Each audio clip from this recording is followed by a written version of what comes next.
فَإِذَا دَخَلْتُمْ بُيُوتًا، فرمایا جب تم گھروں میں داخل ہو، فَسَلِّمُوا عَلَىٰ أَنفُسِكُمْ، تو اپنے آپ کو سلام کیا کرو. یہاں مراد ہے اپنے گھر والوں کو جو کہ تمہاری ہی جنس کی میں سے ہیں، تو ان کو سلام کرو گے گویا اپنے ہی آپ کو دعا دے رہے ہو. تحیۃ من عند اللہ، اور یہ جو سلام ہے یعنی السلام علیکم کہنا، یہ گاڈ گفٹڈ ہے.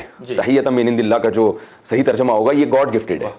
یعنی دنیا میں ہر قوم کا ملاقات کے وقت کوئی کلام ہوتا ہے، nice to meet you too, اس طرح کے الفاظ گورے استعمال کرتے ہیں، بائے بائے کہتے ہیں، ٹاٹا کہتے ہیں، اور وہ ہندی میں کیا کہتے ہیں ہندو لوگ، وہ نمستے کہتے ہیں یا کچھ اس طرح کے. تو یہ سب ان میں سے کوئی بھی خدا نے نہیں دیا، یہ سب قوموں نے اپنے الفاظ نکالے ہیں، کلچر ہے جو ان کو باپ دادا سے ملا ہے. اللہ فرماتے ہیں یہ جو السلام علیکم کا جملہ ہے یہ من عند اللہ. تحیہ کہتے ہیں کوئی بھی ملاقات کے وقت جو کلمہ کہا جاتا ہے نا اس کو عربی میں تحیہ کہا جاتا ہے. لفظی ترجمہ اس کا ہے کہ حیات کی دعا، زندگی کی دعا. لیکن پھر کوئی بھی ایسا کلمہ جو ملاقات کے وقت کہا جاتا تھا اس کو تحیہ کہا جانے لگا.